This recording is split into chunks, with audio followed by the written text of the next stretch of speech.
If our home is our canvas, artist Lynde Mott's home is a masterpiece. She has filled every cozy corner of her home with self-expression, and each inch tells a story.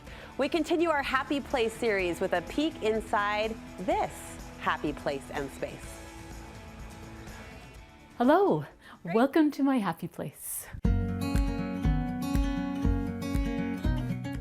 A happy space. I know what my husband would say. He'd say no surface is safe from Lynde. And I do love the opportunity to bring a deliberateness, an intention to every inch of my space. I guess the main thing that comes to me is the word sanctuary. The world can be pretty threatening, out there to today's day and age. So I guess sanctuary has become more important to me, and enmeshed in that word, sanctuary, I sense is the idea of not only protection, but also progression. And beyond that, I've often thought when my kids would share with me their dreams and what they wanted to do and so forth, I would think to myself, go for it, kid, I sure did. That maybe showing my kids, not just telling them that be loyal to your work, I feel like maybe demonstrating on an almost daily basis that, I'm loyal to my work and what I feel compelled to do and the value I feel to offer. And I think that has organically kind of dissolved into their lives, and they're very loyal to their work. I love to say no one's born without their work being born with them. Well, this is the solarium, or the sunroom. I love this lush space.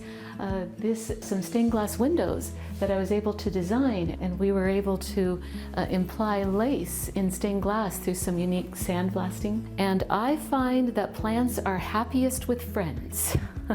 The more plants that I've secured, the happier they seem to have been.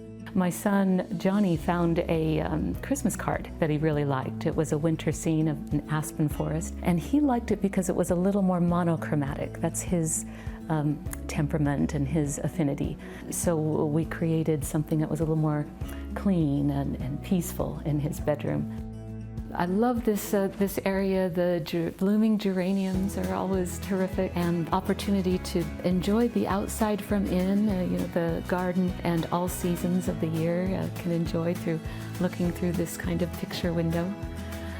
And then the table was inspired of Monet, the water lilies of Monet, covering the whole table with that.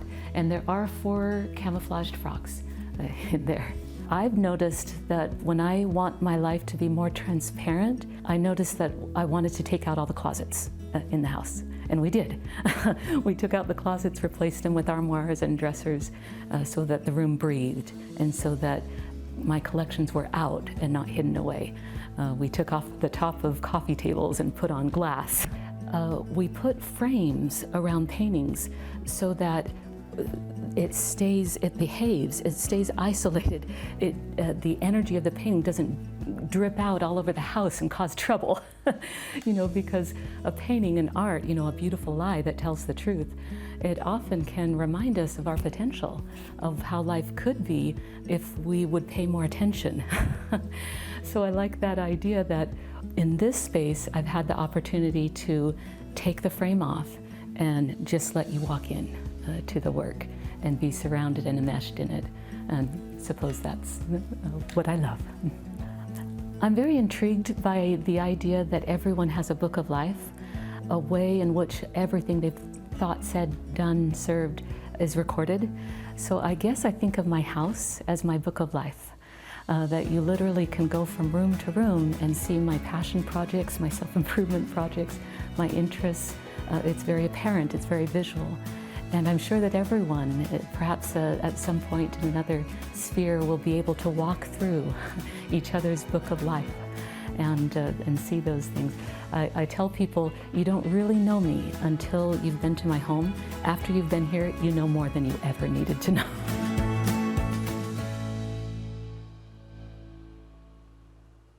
Wow, right? Just wow. I almost feel reverent toward not just her space, but her words and her lens and the way she described that, so remarkable. Our eyes were just scanning each vignette, right? Taking in every colorful and careful detail. And I think my home's never going to look like that. I'm not an artist like Lynde is. However, I found myself thinking of the stewardship and the opportunity we have to create a mood in our home, right? To own that vibe and that feeling and to be thoughtful and intentional. Of course, we know that the aesthetics are only part of it, a small part of it, but they do set the scene, don't they? And you felt her, and you felt her heart, and you felt her vibe, and you learned her story, as she said. So there you go. We loved it. Lynde, thank you so much for the tour.